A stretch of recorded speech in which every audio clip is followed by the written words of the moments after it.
जय जिनेंद्र। Happy Mahavir Jayanti to everyone. आपको पता है महावीर भगवान का जन्म एक बहुत लग्जरी फैमिली में हुआ था।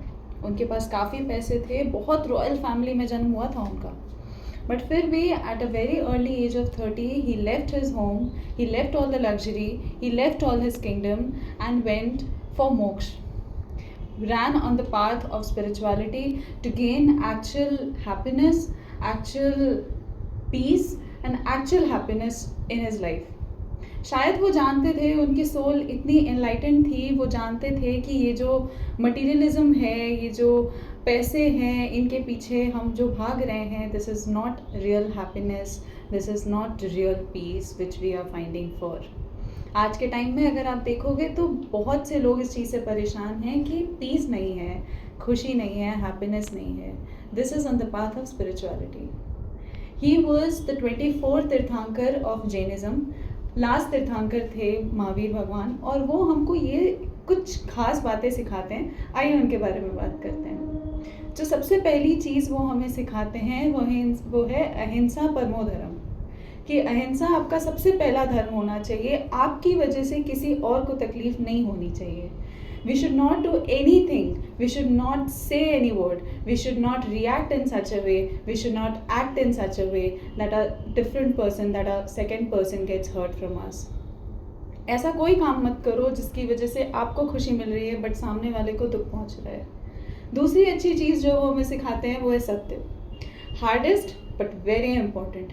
You know, today's people find temporary comfort in lies, but we don't know the consequences that we are going to face after that incident passes away. बाद में हमें समझ आता है, अरे ये क्या कर दिया हमने, पहले नहीं सोचते हम इस चीज़ को। सच बोलना हार्ड है, but it's very important and it's beneficial for you. तीसरी चीज़ जो वो हमें सिखाते हैं वो है अपरिग्रह। Aparigraha means avoid greed and leave materialism. Don't run after materialism.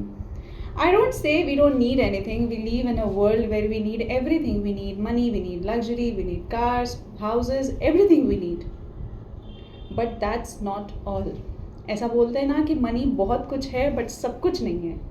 You can't find peace with money. You cannot buy happiness with money. आइए इनकी और कुछ बातें जानते हैं। हमारे जैन धर्म में बोला जाता है जियो और जीने दो।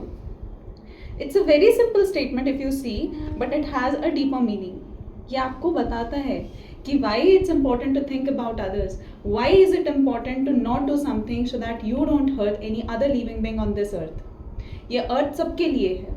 You don't have any right to hurt anyone for your own benefit.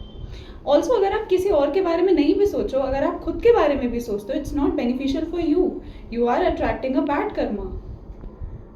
आइंदा से कुछ भी ऐसा करने से पहले जो दूसरों को तकलीफ दे, आइए उसके बारे में एक बार थॉट देंगे कि क्या इससे मुझे सच में बेनिफिट मिलेगा और it's going to hurt me in the long run. अक्सर हम लॉन्ग रन के बारे में नहीं सोचते, शॉर्ट टर्म बेनिफिट देखते हैं। लॉर्ड महावीर हमें सिखाते हैं कि धर्म फॉलो करना कितना इम्पोर्टेंट है। आज के टाइम पे अगर हम धर्म को फॉलो नहीं करेंगे, it's very easy to get distracted, it's very easy to not work on your targets, it's very easy to not work on your goals, it very easy to fall in a bad company. Always always always हमको ये ध्यान रखना चाहिए कि हम अपने धर्म को फॉलो कर रहे हैं, हम स्पिरिचुअलिटी से जुड़े हुए हैं। स्पिरिचुअलिटी डजेंट मीन कि आप मंदिर मंदिर जाओ, इट डजेंट मीन कि आप मंदिर मंदिर घूमते रहो, सारा दिन मंत्र जाप करो। No, it does not mean that. आपके मन में अच्छी भावना होनी चाहिए। You should have true feelings for your dharma, for your deity, however you worship, that's depending, but you should have good feelings for everyone in this world. Respect करो सबकी, have good wishes, have good feelings for yourself and everyone else. Happy Mahavir Jayanti to everyone. Hope on this auspicious day we'll promise something good to ourselves. We can promise one thing कि आज के दिन में कोई झूठ नहीं बोलेंगे। Thank you everyone.